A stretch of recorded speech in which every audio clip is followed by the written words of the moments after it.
하나님의 말씀은 로마서 13장 1절에서 12절까지 두 번째 시간입니다. 로마서 13장 1절 각 사람은 위에 있는 권세들에게 복종하라. 권세는 하나님으로부터 나지 않음이 없나니 모든 권세는 다 하나님께서 정하신 것이라. 그러므로 권세를 거스르는 자는 하나님의 명을 거스름이니 거스르는 자들은 심판을 좌치하리라. 다스리는 자들은 선한 일에 대하여 두려움이 되지 않고 악한 일에 대하여 되나니 네가 권세를 두려워하지 아니하려느냐. 선을 행하라. 그리하면 그에게 칭찬을 받으리라. 그는 하나님의 사역자가 되어 내게 선을 베푸는 자니라. 그러나 내가 악을 행하거든 두려워하라. 그가 공연히 칼을 가지지 아니하였으니 곧 하나님의 사역자가 되어 악을 행하는 자에게 진노하심을 따라 보응하는 자니라. 그러므로 복종하지 아니할 수 없으니 진노 때문에 할 것이 아니라 양심을 따라 할 것이라. 너희가 조세를 바치는 것도 이로 말미암아 그들이 하나님의 일꾼이 되어 바로 이 일에 항상 힘쓰느니라. 모든 자에게 줄 것을 주되 조세를 받을 자에게 조세를 바치고 관세를 받을 자에게는 관세를 바치고 두려워할 자를 두려워하며 존경할 자를 존경하라. 피차 사랑의 빛 외에는 아무에게든지 아무 빛도 지지 말라. 남을 사랑하는 자는 율법을 다 이루었느니라. 간음하지 말라. 살인하지 말라. 도둑질하지 말라. 탐내지 말라 한 것과 그 외에 다른 계명이 있을지라도 내 이웃을 내 자신같이 사랑하라 하신 그 말씀 가운데 다 들었느니라. 사랑은 이웃에게 악을 행하지 아니하나니 그러므로 사랑은 율법의 완성이니라. 오 하나님 아버지, 은혜를 감사합니다. 오늘 이 아침도 하나님의 성도를 향한 세상에서 어떠한 자세로 살아야 될 것인가를 구체적으로 가르쳐 주시는 이 말씀을 주시니 감사를 드립니다. 예수님 이름으로 감사하며 기도드리옵나이다. 아멘.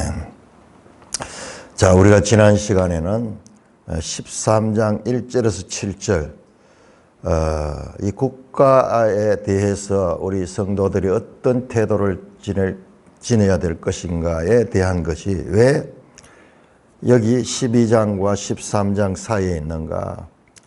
12장 9절부터 21절까지는 바로 사랑에 관한 말씀, 그리고 오늘 8절에서 10절도 사랑에 관한 말씀인데 왜 국가에 관한 이 말씀이 이 속에 들어있는가.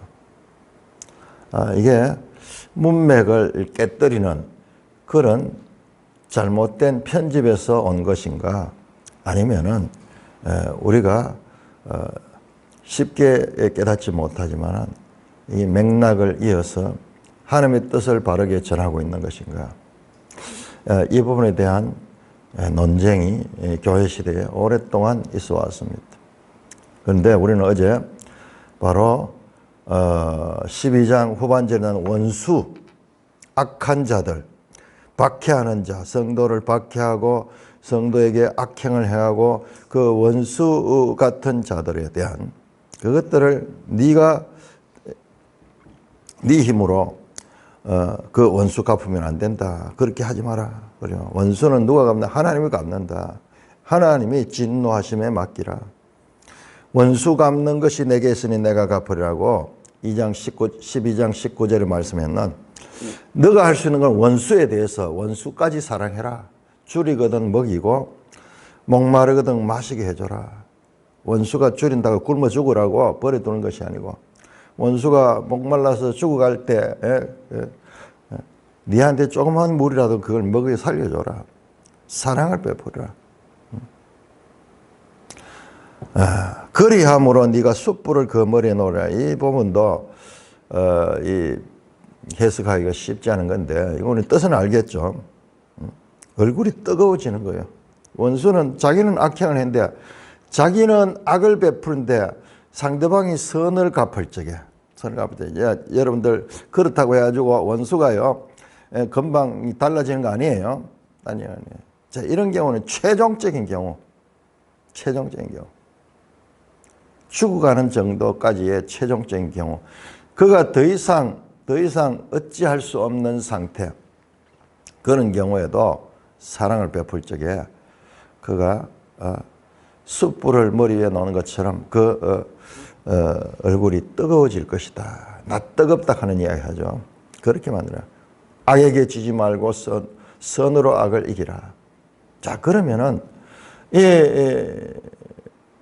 의인들이 당하는 이 고통을 하나님이 언제 갚으시는가? 최후의 심판날 갚으십니다. 심판날 갚겠지만은 그러나 그때 아니어도 이 세상을 살아가 있는 동안에도 그 악행에 대한 하나님의 심판이 있는데 그 하나님의 심판은 이 세상의 국가의 이 법을 통해서 국가의 관리들이 법 집행을 통해서 그들에 대한 하나님의 진노를 대신하여 그들에게 형벌을 줄 것이다 라는 말씀으로 이어졌다.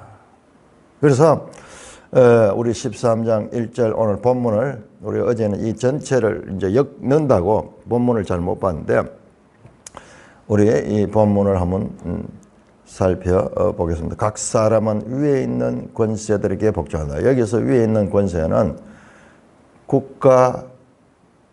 국가의 이 권세자들을 가리킵니다. 저 높이 우리나라 같으면 대통령, 그 다음에 그 장관들, 뭐 또 이 권세 가진 사람들 국회의원도 있을 것이고, 그 다음에 우리 지방으로 가면은 시장 또는 그 밑에 일하는 사람들 쭉 관리들 있죠. 국가의 녹을 먹는 사람들 뒤에 나오면은 세금 이야기 나오거든요. 우리 옛날부터 녹을 먹는다 그런 이야기인데 국민의 세금을 통해서 일을 하는 관리들을 가리킵니다. 그런데 놀랍게도 그 권세는 하나님께로부터 났다 그렇게 그 하나님께서 그들을 세웠다. 뿐만 아니라 모든 권세는 다 하나님께서 정하신 것이다. 하나님이 세운 제도다. 이런 나라를 세우고 거기에 이 제도를 만드는 이게 전부 다 하나님의 법이다. 그런 국가는 우리가 막 이렇게 하지만은 이게 하나님의 하나님이 세우신 기관이에요. 이게 그러면 어떻게 저기 하나님의 나라도 하는 이 국가적인 이 땅이 그 하나님의 나라를 반영하고 있는 것 같아요. 차원은 다르지만은 그래서 우리가 이 하나님의 형상으로 지은 사람들이 모여서 전부 국가를 이루고 있어요. 국가를. 그런데 국가가 얼마나 필요한지 국가가 없는 사람들이 당하는 그런 이 어려움들을 보면은 이 국가가 얼마나 귀한지 몰라요. 그러나 평소에는 공기처럼 이 국가가 귀한지를 몰라요. 그냥 살아가는데 그러나 우리가 부당한 일을 당했을 적에 무슨 이 교통사고를 당했다. 그런데 상대방이 나의 고의로 그렇게 하면서 또 속여가지고 거짓 증거를 내가지고 그렇게 내가 억울한 일을 당했다. 그 국가가 개입해가지고 그 공무원들이 경찰이 와가지고 양쪽의 진술을 듣고 그리고 그 사건의 자초지정, 사고 현장 이런 거 다 종합해가지고 누가 억울한 일을 당했는가, 억울한 일을 당하지 않도록 그들이 힘써서 그렇게 연구를 하고 노력을 해가지고 많은 경험을 가지고 최소한의 부당한 일이 일어나지 않도록 그렇게 이 노력을 하잖아요. 그들이 그런 역할을 감당하는 거예요. 뭐 때로는 관리들 가운데도 잘못한 관리들도 있지만은 그러나 역할 자체가 저 북한 땅에 저 악한 정부도 저 악한 정권도 심판하는 기능이 있을 거예요. 물론 자기들한테 대적하는 반역죄는 뭐 말할 수 없겠지만, 그러나 그 가운데서도 사회 질서를 유지하게 그 안에서 악을 행하거나 사기를 치거나 무슨 남의 것을 도적질하거나 이런 것은 그 나름대로 경찰 기능이 있어가지고 그 국가가 통제를 할 것입니다. 그래서 나라의 질서가 세워지기 때문에 그래요. 그게 없으면 무질서가 되면 나라 통치가 안 되죠. 2절입니다. 그러므로 권세를 거스른 자는 하나님의 명을 거스른다. 이야, 참 놀라운 강조를 하죠. 이 세상의 국가의 이 관리들이 가진 그 권세를 뭐 무시하고 거스르면 그게 하나님의 명령을 거스른 것 같다. 그 결과 거스른 자는 심판을 받는다. 형벌을 받게 될 것이다. 다스리는 자들은 선한 일을 위하여 두려움이 되지 않고 악한 일을 대해야 되는 이 3절에 다스리는 자, 이게 원어로 보면요, 아르콘, 관원, 영어로 룰러, 통치자들. 요 바로 앞에 나왔던 다스림과 다릅니다. 12장에 보면은 12장에 교회의 은사 가운데서 8절에 보니까는 다스리는 자는 부지런함으로 긍휼을 베푼 자는 즐거움을 할 것이다. 여기에 다스리는 거 단어 자체가 달라요. 이런 번역할 적에 이런 건 좀 구별해 주면 좋겠는데, 이건 아르콘, 관원이에요. 관원. 그 관원들은 선할 일을 위하여 두려움이 되지 않고 악한 일에 대해야 된다. 이 관원들이 하는 일이 뭐예요? 좋은 일 했다고 통제하지 않죠. 그러나 악한 일을 했을 적에 이 관원들이 개입되어 가지고 부당한 것에 대해서는 징계하고 적발해내고 조사하고 그 다음에 징벌을 가하여서 그런 악한 일이 사회에서 팽배하지 못하도록 막는 역할을 하죠. 네가 권세를 두려워하지 아니하느냐? 선을 행하라. 그리하면 그에게 칭찬을 받아라. 이 세상 권세자들도 선을 행하는 이웃에게 사랑을 베풀고 좋은 일을 하고 이러면은 막 이렇게 이 상을 주고 어려운 일 당한 사람 도와주고 이러면은 이 나라에서도 칭찬을 하고 그렇게 하죠. 의인상 그러면서 그런 상도 주고 이러잖아요. 그러나 잘못할 경우에는 이 권세들이 그들이 그 역할이 제재하고 그 다음에 나중에는 징벌하는 그런 권세가 있다. 그런 거였다. 4절입니다. 다시 그는 하나님의 사역자가 된다. 권세자에 대해서 계속 이야기합니다. 그는 하나님의 일꾼이다. 하나님의 일을 하는 거다.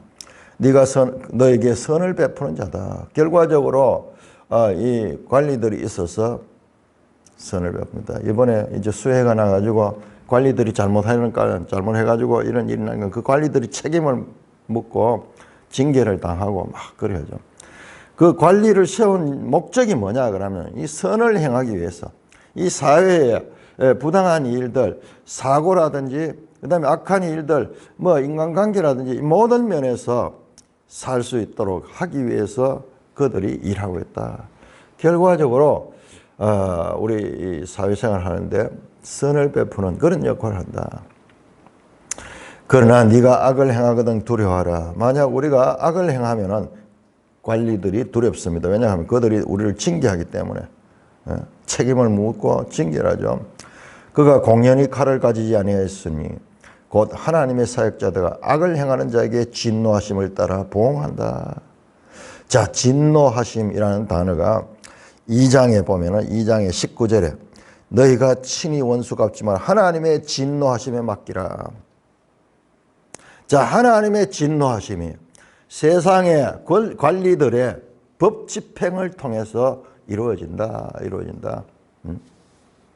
그래서 지금 이 12장과 13장이 자연스럽게 연결이 되고 있는 것입니다.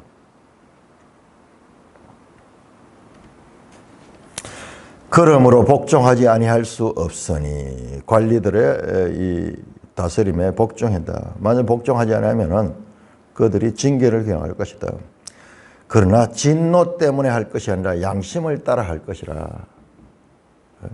스스로 그렇게 국가가 이 하라는 대로 헌법을 지켜야 된다. 그렇게 말씀합니다.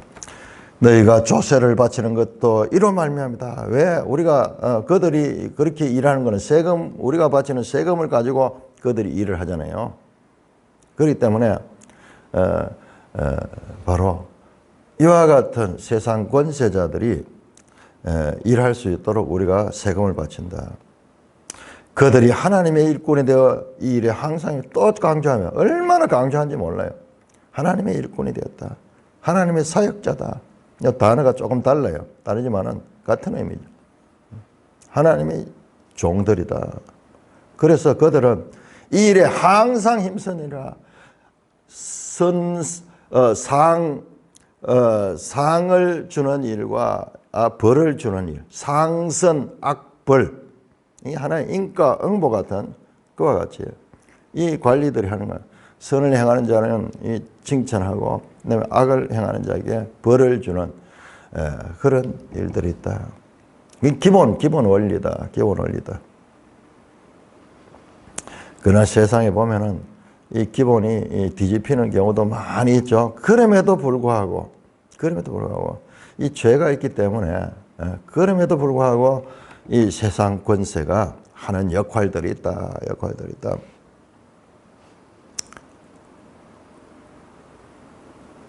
그러면서 7절에 모든 자에게 줄 것을 주어라.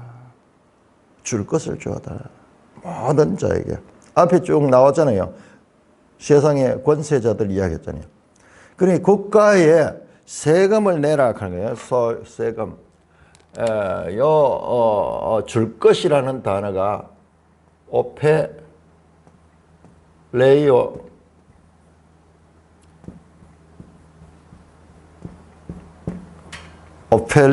오펠리오라는 그런 단어입니다.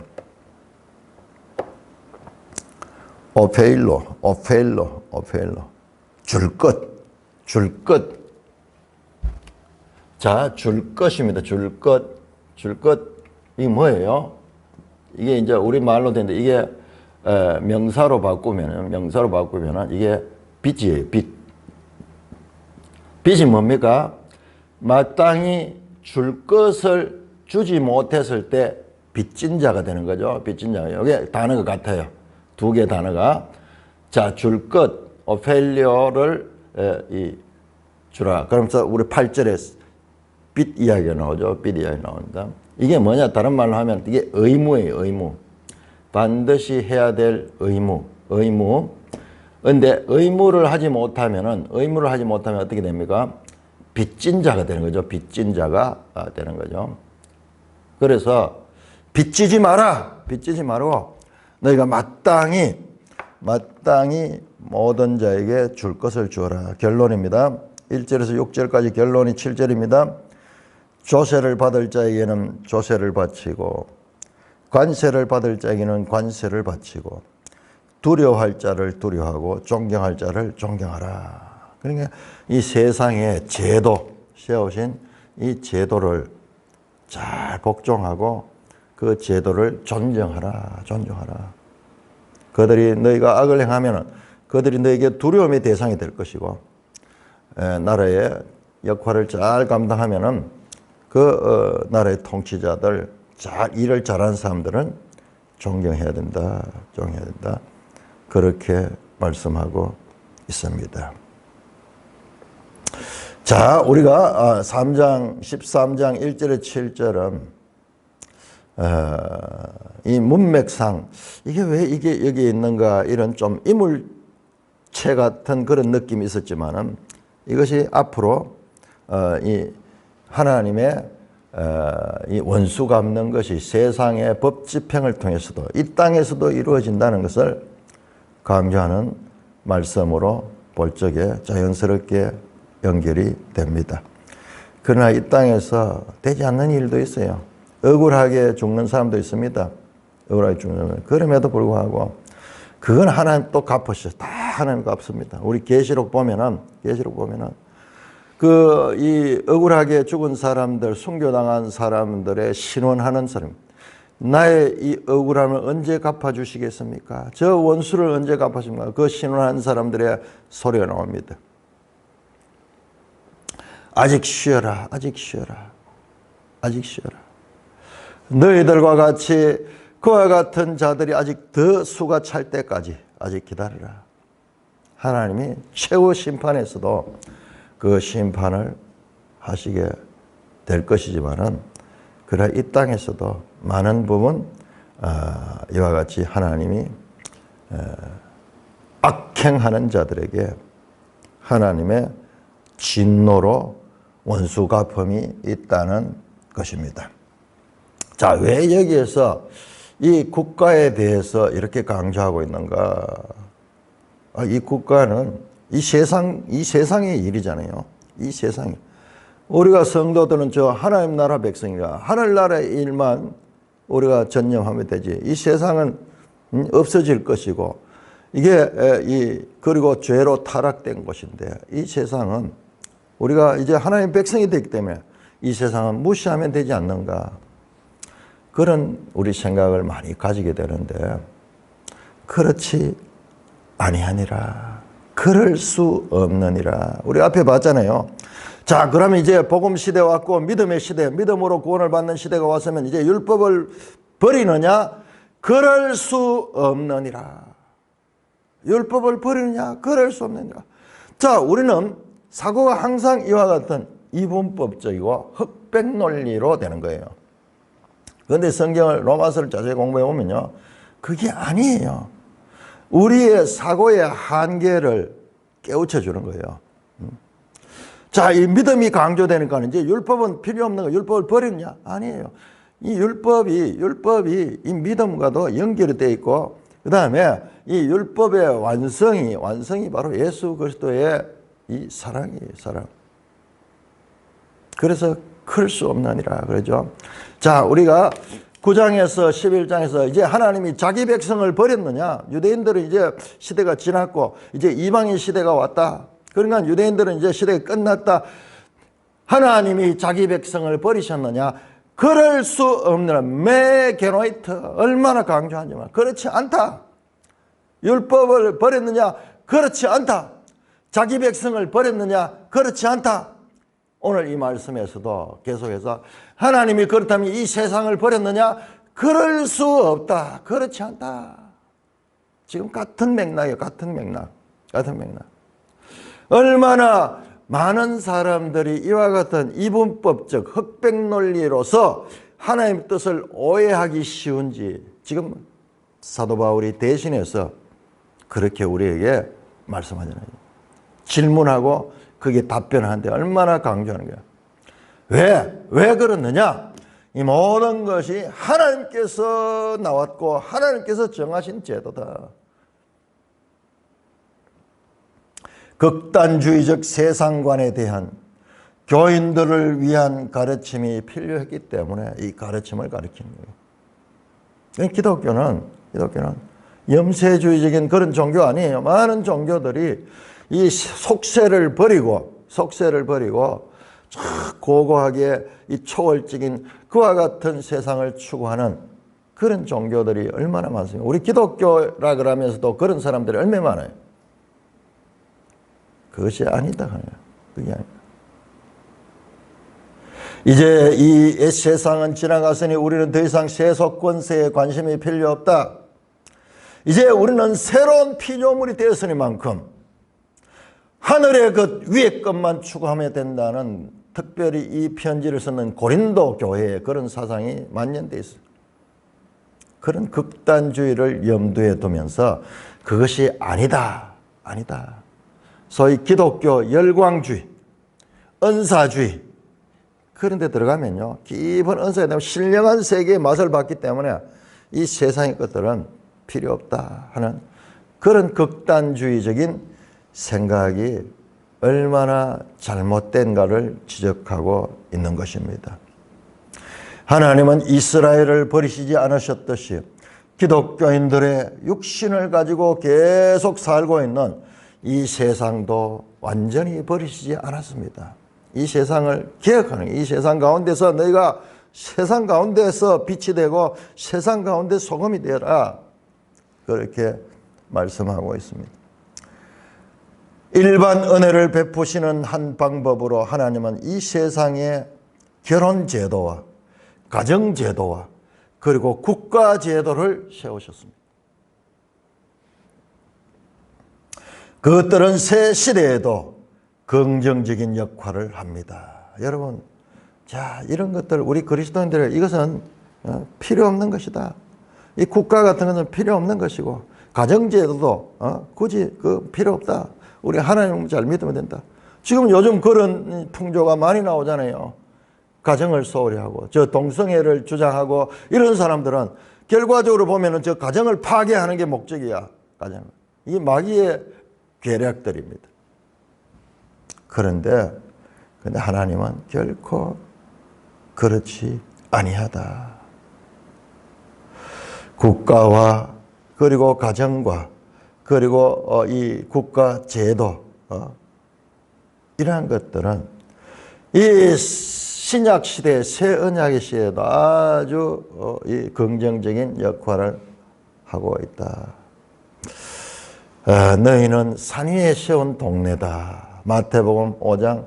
그러니까 이 자세히 보면요, 산상수훈이 얼마나 중요한지 몰라요. 계속 보면 마태복음 5장에서 7장 산상수훈의 내용이 여기 나옵니다. 앞에서도 원수 갚지 마라 그런 거, 그것도 다 산상수훈의 가르침이에요. 산상수훈. 옛사람에게 말한 바 내 이웃을 사랑하고 원수를 미워하라 했던 것을 너희가 들었으나 나는 너희에게 너희 원수를 사랑해라. 그리고 너희를 박해하는 자를 위해 기도하라. 지금 앞에 나오는 이 그리스도인들의 사랑의 생활, 이게 예수님의 산상수훈의 가르침이에요. 그대로 지금 바울이 불어서 지금 말씀하고 있는 산상수훈이 얼마나 중요한지. 그 산상수훈에서 그렇게 말합니다. 너희는 산 위에 세운 동네와 같다. 산 위에 세운 동네는 어떻게 되냐? 모든 사람이 다 보이는 거예요. 저 골짜기에서는 산 너머의 사람은 안 보이는데 산 위에 있으면 모든 사람은 너희 빛을 비추어 모든 세상에 비추어라. 너희가 이와 같은 하나님의 법을 가지고 살아가는 그 삶을 세상 모든 사람들이 보게 하라.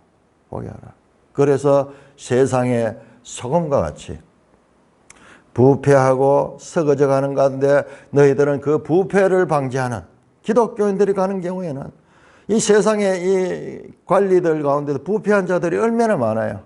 그러나 그리스도인 관리는 거기 가서 부패하지 않고, 그리스도인 사업가는 세상 사람들이 전부 다 세금을 어쩌든지 적게 내려고 하는데 열심히 세금을 내가지고 세상과 완전히 구별되는, 그래서 세상 사람들이 다 보이는 그런 역할을 감당해라.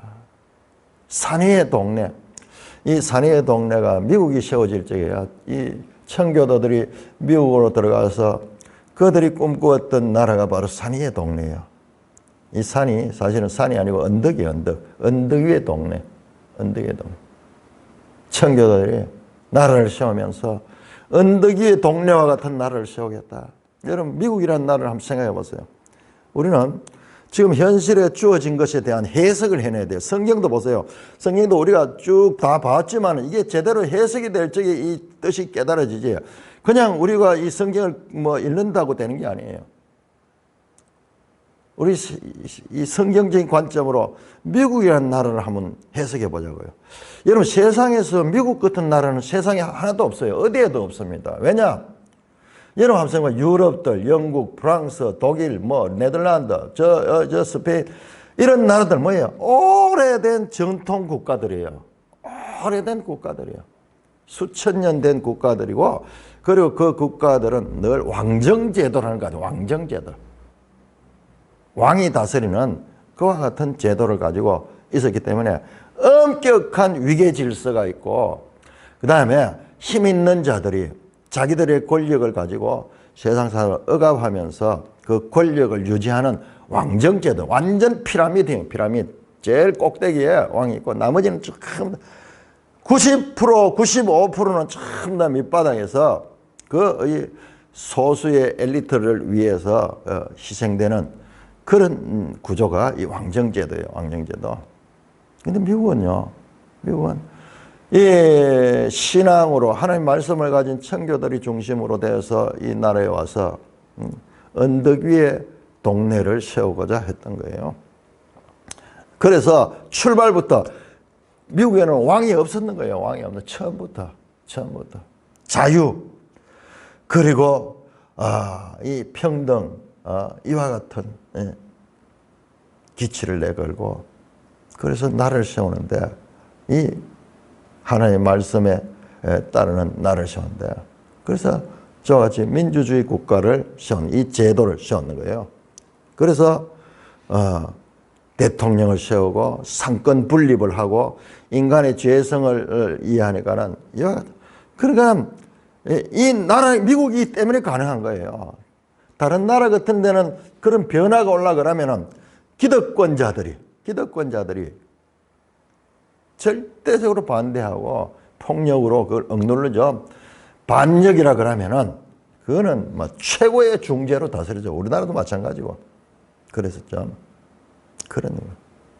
그래서 미국이라는 나라가 세워지고 그래서 미국에는 대통령이 취임할 때도 성경 앞에다 하고 그 다음에 임기가 있고 종신제가 아니고 임기가 있고 그러니까는 항상 이 관리들이 자기들의 역할을 깨어있도록 누구든지 권력을 가지면은 그 권력 가지고 도취할 수 있는데 항상 견제를 받는 이런 제도를 만들어 가지고 저 미국의 나라가 시작이 되고 지금은 뭐 이민들이 많이 다 막 섞였지만 그럼에도 불구하고 헌법 정신 가운데 그와 같은 정신이 자리 잡고 있기 때문에 세상의 나라들 가운데서 가장 특별한 나라가 저 미국이에요. 특별한 나라예요. 우리하고도 완전히 다르잖아요. 우리도 오랫동안 왕정제도가 있었잖아요. 그렇지만 저기는 출발부터 저와 같이 투표를 통해서 민주주의를 실행하고 그렇게 하면서 저 나라가 세워진 나라예요. 그래서 세워진 지 불과 뭐 300년 남짓 하면서 그리고 나라가 될 수 없잖아요. 왜냐하면 온갖 잡종들 이민들이 들어가서 나라를 이루고 있는데 그럼에도 불구하고 세계 최강대국이 지난 세기에 됐고 지금도 이루어지고 있는 거예요. 지금. 근데 놀랍게도 우리나라도 오랫동안 이와 같은 왕정제도 안에 찌들어가지고 여러분 조선시대의 말기가 얼마만큼 비참했는지 몰라요. 왕이라는 사람이 이 왕정제도는 뭐냐면 자기들만 잘 먹고 잘 살면 되는 거예요. 그러면 나라가 평안한 거예요. 국민들에 대해서 전혀 관심을 가지고 원래 그런 거야. 국민들은 개돼지 취급하면서 그 사람들이 나쁜 게 아니라 제도 자체가 그렇게 오랫동안 그렇게 개인의 자유라든지 이런 것은 생각할 수 인권이라는 단어조차도 없는 그런 나라가 이 조선시대고 그리고 나라는 부패하고 그리고 민생은 파탄이 나고 그런 나라. 그런데 미국 선교사들이 들어와가지고 미국 문화가 들어오고 그리고 우리 젊은이들이 유학을 가는데 이 선교사들이 똑똑한 젊은이들을 유학을 보내는데 미국 가서 유학을 하게 하고 미국에서 그걸 배워보는 거예요. 그래서 이 왕조 시대가 끝이 나고 일제 식민지를 거쳐가지고 이 나라는 이제 왕도 없어지고 다 없어졌어요. 그럼 뭐 어떻게 되냐? 이 나라가 미국의 제도를 그대로 가져와가지고 그래서 이승만이라는 사람이 일찍이 똑똑하니까는 선교사들이 그 미국으로 와서 미국에서 국제 정치를 공부를 했는 거예요. 전 세계를 돌아봤네요. 그래서 보니까는 공산주의를 하는 나라는 망한다. 공산주의는 저 악한 제도라는 걸 뼈저리게 보았고 여러분 공산주의만큼 이론적으로 훌륭한 이론이 있어서 다 평등하게 잘 산다는 사람들은요 거의 대부분 거기에 다 지지를 하게 돼요. 그리고 절대 다수가 가난하고 억압받는 민중 입장이니까는 소수의 저 권력자들한테 우리가 봉사할 필요는 그래서 뒤집어 엎는 공산주의 사상을 지지할 적이야. 이승만은 그 공산주의 속을 들여다볼 수 있는 그런 시야를 가지고 미국에서 공부를 하면서 그건 아니다. 그래서 첫째 반공을 국시로 가져왔고 그 다음에 민주주의 제도 그래 가져서 미국 헌법을 많이 가져와 가지고 헌법에 신앙의 자유, 종교의 자유도 헌법 전문에다 넣고 그렇게 해가지고 이 나라가 미국의 영향을 많이 받았는 거예요. 그런데 그 미국의 영향을 간 게 바로 성경의 영향이고 유일한 세상에서 유일한 그런 나라와 우리가 가장 친한 국가가 되어서 우리가 선한 영향을 많이 받았고 그 결과 이 나라가 이 짧은 시간에도 이렇게 발전하게 되고 민주주의도 발전하고 산업화도 되는 그런 놀라운 나라가 되었던 것입니다. 자, 본문으로 들어갑니다. 그래서 우리는 그리스도인들의 국가관에 대해서 이 말씀을 통하여서 우리가 새롭게 해야 되는 것입니다. 자, 말씀 안에서 말씀드렸지만은 이 권세와 하나님의 관계를 계속 강조하며 권세는 하나님께로부터 나왔다. 1절입니다. 그리고 권세는 하나님께서 세웠다. 1절 후반절입니다. 그리고 권세는 하나님의 권세자들의 명령 곧 하나님의 명령이다. 2절에서 말씀하고요. 4절에서 두 번에 걸쳐서 세상의 권세자는 하나님의 사역자다. 하나님의 사역자다. 그리고 6절에서 이 권세자들 하나님의 일꾼으로서 일하고 있다. 이렇게 하면서 이 권세에 대한 인정할 것을 강조하고 있습니다. 좋은 정부에 대해서는 우리 그리스도인들은 적극적으로 협력하고 그리고 세금을 잘 바쳐야 될 것을 가르치고 있습니다. 이 세상의 권세들을 보면 사람들이 투표해가지고 우리 윤석열 대통령도 이렇게 생각했지만은요, 성경에 의하면은 그렇지 않습니다. 잠언 16장 9절에 이렇게 말합니다. 모든 권세가 나는 것처럼 사람이 투표를 하지만은 사람이 주사위를 던지고 사람이 제비를 뽑지만 결과는 하나님이 세운다라는 말씀을 하고 있습니다. 모든 권세 가운데 어떨 때는 이 권세를 악한 용도로 사용할 때도 있어요. 하나님이. 그리고 하나님이 그 권세를 선한 용도로 사용할 수도 있어요. 그러므로 이조차도 하나님의 주권에 속한 것을 알고 그 나라에 대해서 국민된 의무를 충실히 해야 될 것을 가르치고 있는 것입니다. 자, 그러면서 이제 7절에서 세금에 대해서 말하죠. 줄 것을 주되 조세를 받을 자에 조세를 바치고 관세를 받을 자에 관세를 바치고 두려워할 자를 두려워하고 존경할 존경하라. 결론적으로 그렇게 하면서 갑자기 8절로 나옵니다. 8절로 나옵니다. 피차 사랑의 빛 외에는 아무것도 지지 말라. 자, 여기 넘어가기 전에 7절 말씀 볼까요? 7절 말씀. 자, 조세를 바칠 적에 조세를 바치고 관세를 바칠 적에 관세를 바치고 이게 예수님 가르침이에요. 예수님 가르침. 마태복음 22장 21절에서 예수님께서 성전세를 바치는 문제 때문에 이 세리들이 와서 너희도 성전세를 바치라. 그러니까 예수님께서 나는 그 성전의 주인인데 나는 세금을 바치지 않을 수 있다. 그렇게 말하지 않고 사실은 그럼에도 불구하고 자신이 성전 자체인데 세금을 바칠 이유가 돼 있어. 세상 나라의 왕들이 자기한테 세금을 바치는가? 왕과 그 왕의 자녀들이 그 나라에 세금을 바치는가? 아니지 않나요? 그렇지만은 덕을 세우기 위해서 세금을 바치는데 반세겔이 세금 성전세거든요. 그래서 베드로 거하고 두 개 합쳐가지고 한 세겔을 주라고 그렇게 이야기하면서 하시는 말씀이 가이사의 것은 가이사에게 하나님 것은 하나님께 바치라. 그런 말씀했죠. 그 말씀이에요. 바울이 그 말씀을 드려요. 모든 자에게 세상의 관리들에게 가이사의 것은 가이사에게 드리듯이 세금을 드리라고 말씀하고 있습니다. 자, 이것은 초대교회의 이 가르침은 베드로 사도를 통해서도 확인이 됩니다. 우리 한번 보겠습니다. 베드로 전서 2장 13절.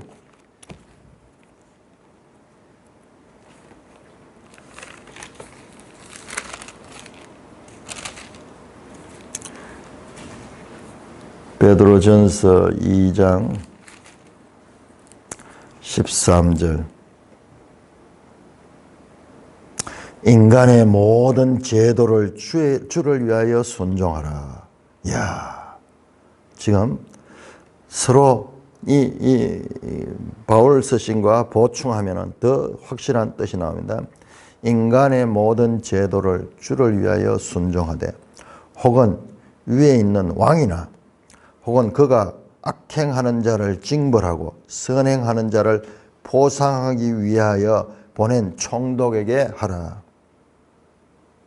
곧 선행으로 어리석은 사람들의 무식한 말을 막으시는 것이라. 너에게는 자유가 있으나 그 자유로 악을 가린 데 쓰지 말고 오직 하나님의 종과 같이 하라.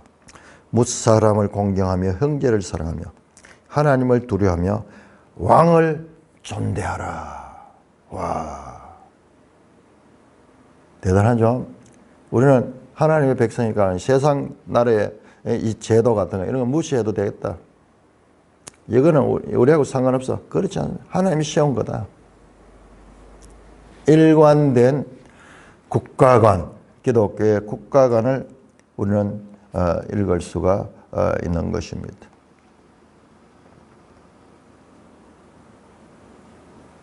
자, 그러면은 이 국가가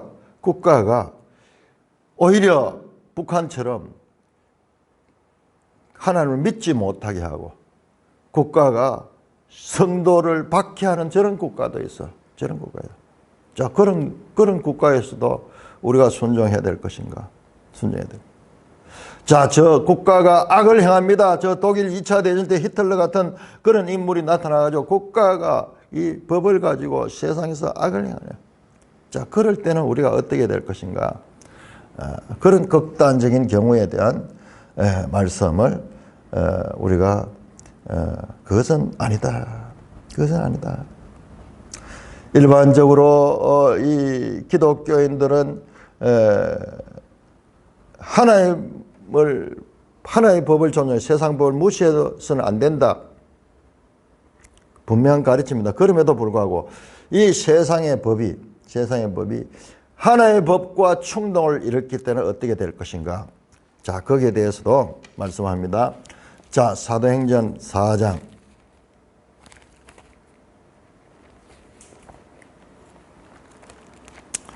자, 정면으로 이 말씀과 부딪히는 사도행전 4장 베드로의 가르침과 자, 베드로의 가르침이 우리 이 2장 13절부터 나오죠. 위에 있는 제도를 순종하라 그랬죠. 그렇지만은 그 제도가 오히려 하나의 법을 억압할 적에 사도행전 4장 18절에서 20절 18절에서 20절 자, 그들이 이제 베드로가 말씀을 전하지 못하도록 그렇게 이 힘으로 억압합니다.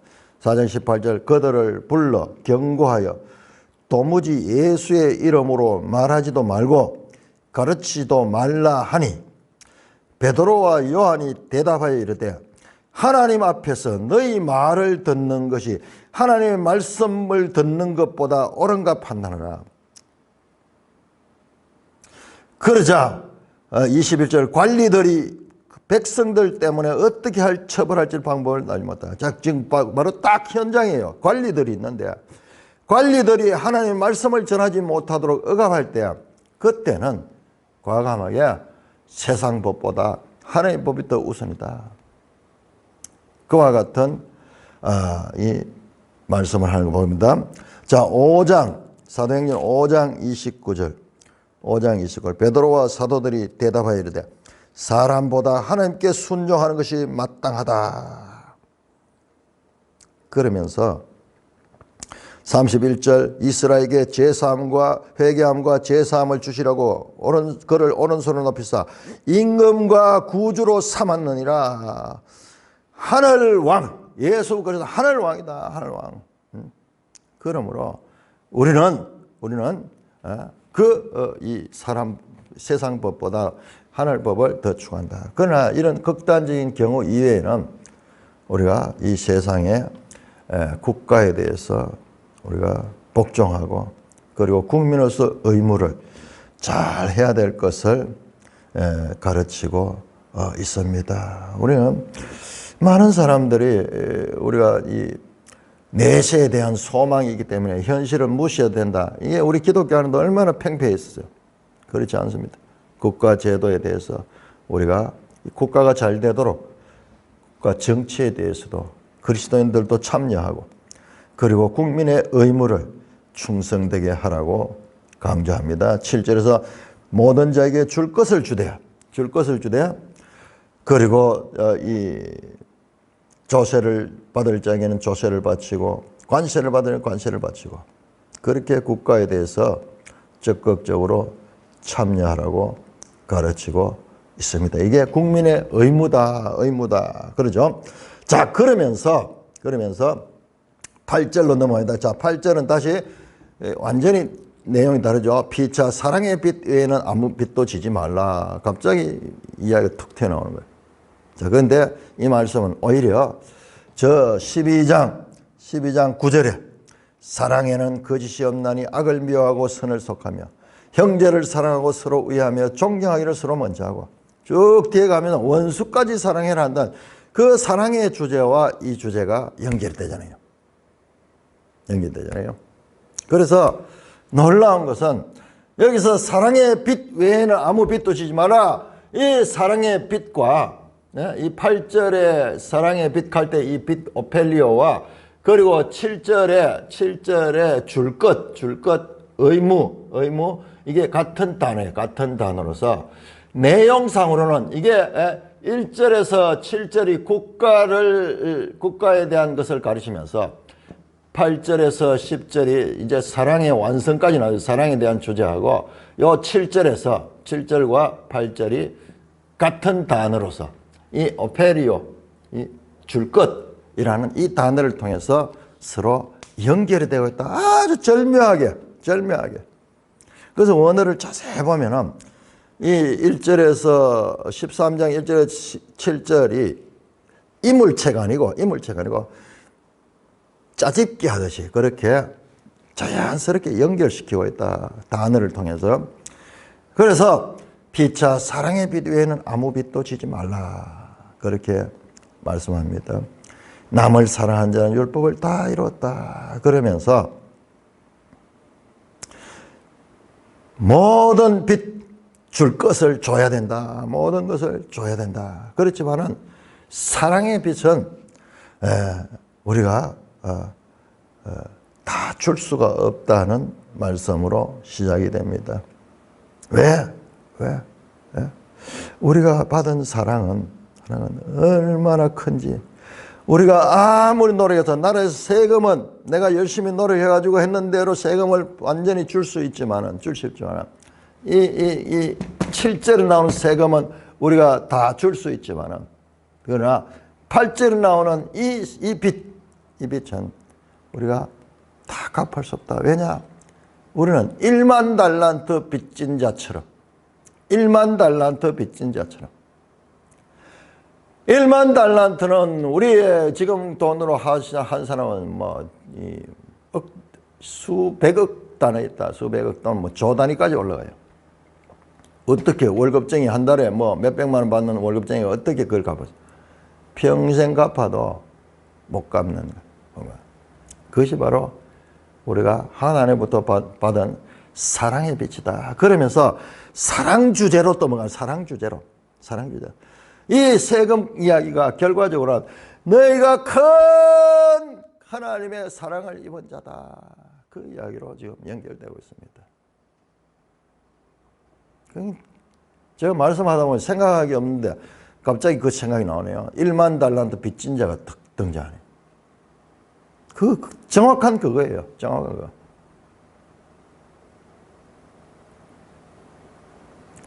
우리가 몇백만 원 받는 이 월급을 평생을 못 와봤자, 평생을 못 와봤자.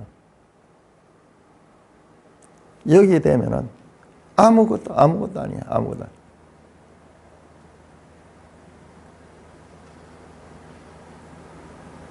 수천 년 갚는다 해도 갚을 수 없는 그 빚. 그것이 바로 우리가 1만 달란트 빚진 자, 하나님께로부터 빚진 자다. 하나님께로 빚진 자. 이 빚은 갚을 수 없지만은, 그러나 세상에 이 빚은 갚아라.